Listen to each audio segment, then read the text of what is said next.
Hello there and welcome back to another edition of the Hot Lap Classic Remastered. This time take a look at the 1999 Peugeot 206 rally car.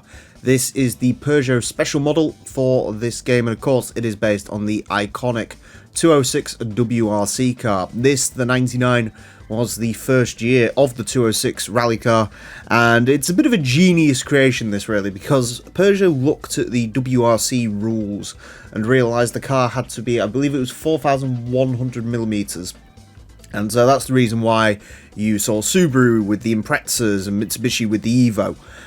Peugeot looked at that and went, we could use a bigger car, or we could use the 206, extend the bumpers a little bit, sell a special edition of it to homologate it called the 206 GT, which if you look it up, yes, does have the ridiculous bumpers on it and isn't even that quick, and then they used it. 99, not a successful year for Peugeot, but of course by 2000, the year after this, they'd go on to dominate WRC with Marcus Gronholm. And then took a year off of domination in 01, and then went back to dominating in 2002. And then in 03 they brought out the best version of the 206 with the Marlboro livery. This one has my second favourite of the 206 liveries, this sort of white-purple SO colour, which I quite like. It's very simple, because ultimately it is just the Peugeot badge stretched over the car and the word 206, but I really like it. I like this colour scheme, this sort of soft purple, I think really suits it. I'm not a big fan of the later Total cars, sort of the one that was actually used for dominating. I get it, it does look kind of cool, but, you know, I'm not a big fan of silver, and I think silver race cars, you know, some look cool, and then some don't, and I think the 206 sort of falls into don't. Anyways, in terms of performance, four-wheel drive, 467 horsepower, 1,230 kilos. Yes, that is quite heavy. Oh, that is Apricot Hill Speedway. Anyways, this car is going to get 6 laps of the Motorsportsland track in order to set the best time it possibly can. Our current leader is the Suzuki Cultus Pikes Peak version. That car set time of 26.540. The 206 unlikely to beat that. As I mentioned, quite heavy, 1,230 kilos, but that is sort of the norm for rally cars in this game.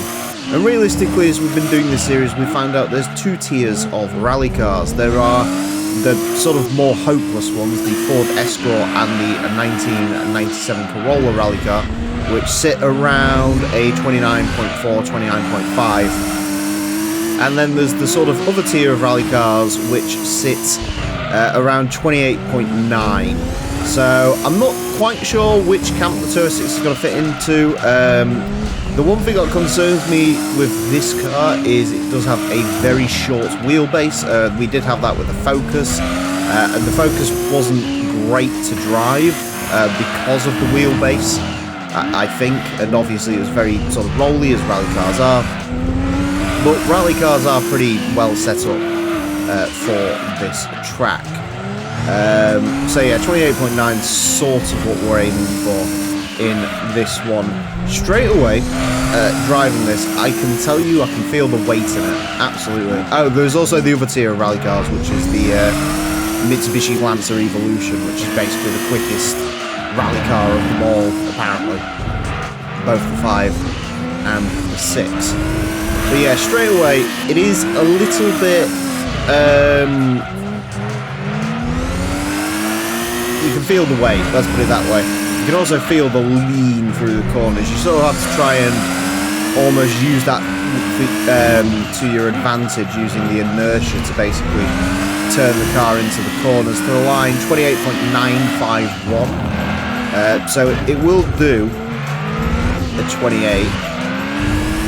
It's just getting it through that first sector. Sort of anything where it involves doing like a quick left-right complex, the 206 does seem to sort of struggle with quite a bit. There's also a bit of sliding on the end out of that corner, which we see a lot with the rally cars. They seem to exhibit through that corner a bit of rear bias. I'm not quite sure what the power split is on these. I don't think it's 50-50 though, I'd say it's probably more like 40-60.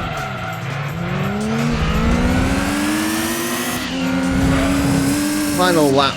I will say I pretty much nailed that final corner on this sort of first lap of this, so trying to do that again, not quite. It's not bad, it's alright. It goes pretty much where all the other rally cars are, in fairness to it. So it doesn't do too bad, but I think for me personally, I prefer the way the Citroen Zara rally car drives, which is a lot lighter. Yes, it has 100 less horsepower, but it is lighter. I sort of, on preference as well, I don't know if I'd particularly choose the 206 over, say, the Focus or something of that sort, but, you know, it is still very sort of rally car to drive, if you will. Wow. The splits on that. Yeah, I think there's a little bit of time in there. I think I could probably drag a 28.8 out of there if you sort of kept going round and round and round, but, yeah, it's not bad. It's just not... I don't know. I don't really like driving it, to be perfectly honest. I would much rather... You know, the Evo, obviously, is sort of the clear choice.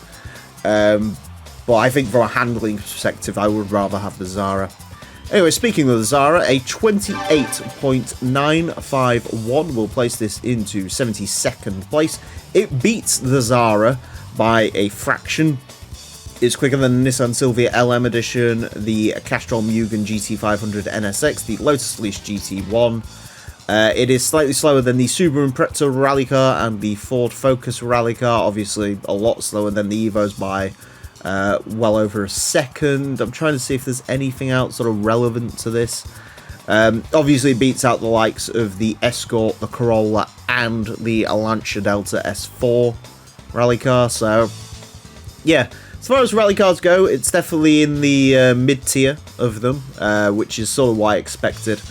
But yeah, no, at least it looked kind of cool. I do have to admit, I'm not a 206 person, but with the wide stance and the wing and the livery, it does look quite cool. Anyways, that's it for this episode. Thank you all very much for watching. Join me next time when I'll be driving something completely different. Until then, farewell.